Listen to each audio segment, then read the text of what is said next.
Hey guys, welcome to the Liberal Hive Mind, a channel solely focused on exposing the abundant hypocrisy of the left. Alright, so how many days has it been since the attempt on Donald Trump's life? I believe his Pennsylvania rally occurred on the 13th of July. Hopefully my memory serves me correct. That means it's been 9 days since this horrible nightmare scenario unfurled, and of course it's been 9 days of frustrating curiosity. You know, that itch, that desire for explanation that's so incredibly powerful that it becomes almost frustrating to deal with. It seems as though everybody's got that itch. Everybody wants to know what's going on. Well, once again, everybody, except for US Secret Service Director Kimberly Cheadle. The one person who's supposed to get to the bottom of all of this really doesn't seem to have a care in the world. It's been 9 frickin' days since the shooting, and Kimberly Cheadle hasn't even visited the site. She hasn't gone to Butler, Pennsylvania. She seems totally uninterested in getting to the bottom of this, and she's the frickin' director. Well, I'll tell you, it's pretty obvious why. I mean, no wonder she doesn't want to visit the scene of the crime, because if you get 2 seconds of exposure to what that scene looks like, well, I'll just say it, you might walk away a kooky conspiracy theorist. Let's take a look at the scene, shall we, as Republican Representative Eli Crane shows us exactly what it's like on scene. We got some stuff to get into, so let's roll the tape. Alright folks, so here's a huge revelation from Kim Cheadle's testimony the other day. It's as telling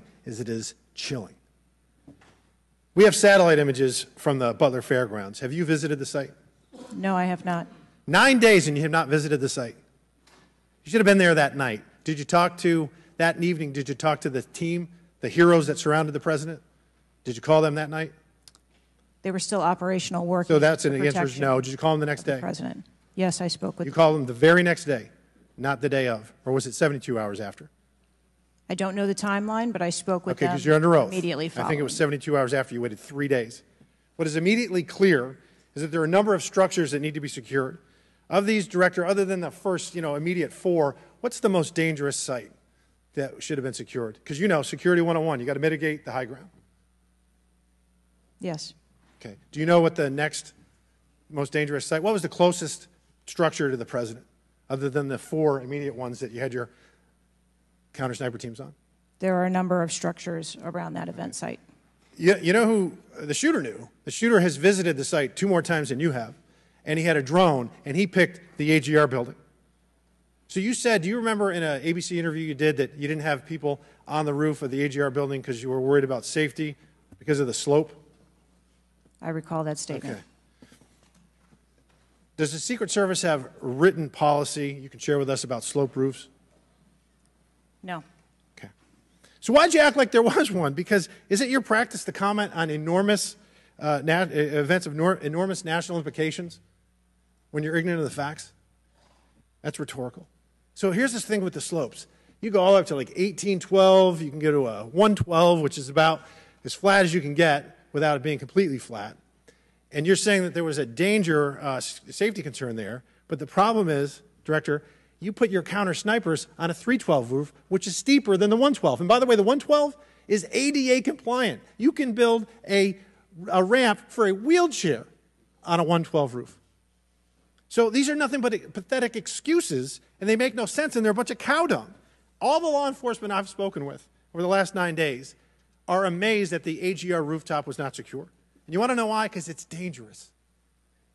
Unbelievable. Kimberly Cheadle has still yet to visit the site after 9 days. She only spoke with agents involved 3 days later. She also admits that the Secret Service counter snipers were on a sloped roof that was much steeper than the actual shooters. Those are the quick little important bullet points. I want you to remember all of those. And then let's go ahead and take a look at Representative Eli Crane's reporting on the ground. You know, just a House representative doing the job that the media should probably be doing. And of course that the Secret Service and the director of the Secret Service should be doing. Take a look.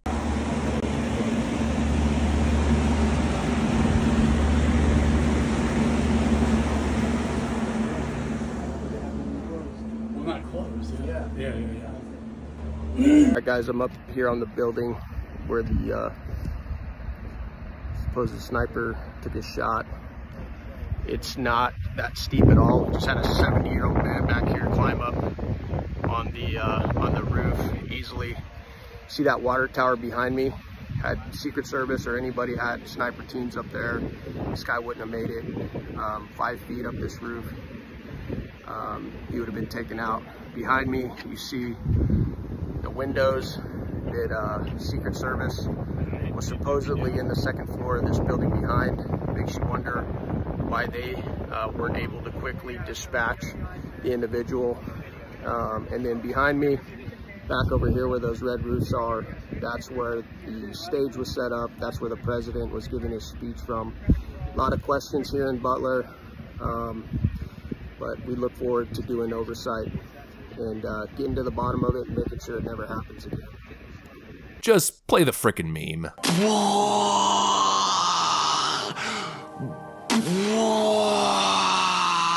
My mind is completely blown. And again, it brings us right back to that initial point. How in the hell could this possibly happen? I mean, just look at his surroundings. The Secret Service told us that they had agents occupying those second floor windows. Well, apparently they had direct line of sight on top of the sloped roof where the perpetrator was held out. And of course, we've added previous context that supposedly those agents occupying that second floor of the factory had spotted Matthew Crooks on multiple occasions acting highly suspicious. They were supposed to keep an eye on him. Either nobody acted or nobody was positioned, nobody was manned at those windows. You know, maybe the Secret Service really was just eating frickin' donuts on the second floor. And then of course we look at the infamous Pennsylvania water tower that everybody's talking about that's driving all of these theories. There's a lot of people that have been suggesting that there was a shooter on top of that water tower. I haven't seen conclusive evidence to suggest that, but the question I'm asking myself is, why was there not a shooter on top of that water tower? And more specifically, why was there not a Secret Service counter sniper with a position up there? Make it frickin' make sense. Look, I'm no Secret Service expert, but I am a guy with above room temperature IQ, and I'll tell you, had I assessed that scene, the first thing that I would think of is, let's put a sniper up there. You get a bird's eye view of the entire event, you could see everything that's going on, you essentially have drone vision, and you know, another thing that I would do is probably have some agents on that factory roof. How did that not happen? Who made those decisions? We need to know immediately. We need answers, and answers quick, and not these nonsense bogus answers that we keep getting from Kimberly Cheadle, like the roof was too sloped. I mean, how perfect was that moment from the clip that I just played earlier? There's a 70-year-old man just casually walking around on the roof right behind Eli Crane. Apparently, Secret Service agents can't handle such a sloped roof. You know, this is one of those scenarios where the more information we get, the worse it looks. And really, like I mentioned in the previous video, what's truly astonishing is that at this point, the confusion is bipartisan. Right, left, and center, it seems like we're all asking the exact same questions. Even far-left Alexandria Ocasio-Cortez seems utterly confused as to how that roof wasn't protected.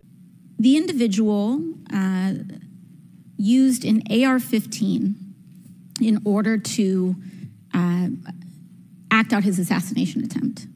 An AR-15 has a range of about 400 to 600 yards. My question is, why does the Secret Service perimeter, why is the Secret Service protective perimeter shorter than one of the most popular semi-automatic weapons in the United States? There are a number of weapons out there with a number of ranges. Again, an advance was completed. The determination of the perimeter, I'm not going to speak to specifics, but there are a number of factors that are taken into account when we determine our perimeter. Some of it has to do with terrain, some of it has to do with buildings, some of it has to do with assets and resources that are available. And so what I'm hearing is that a perimeter was not established outdoors in an outdoor venue that would prevent an AR-15, which is one of the most common weapons used in mass shootings, from being able to be within the range of Secret Service protection.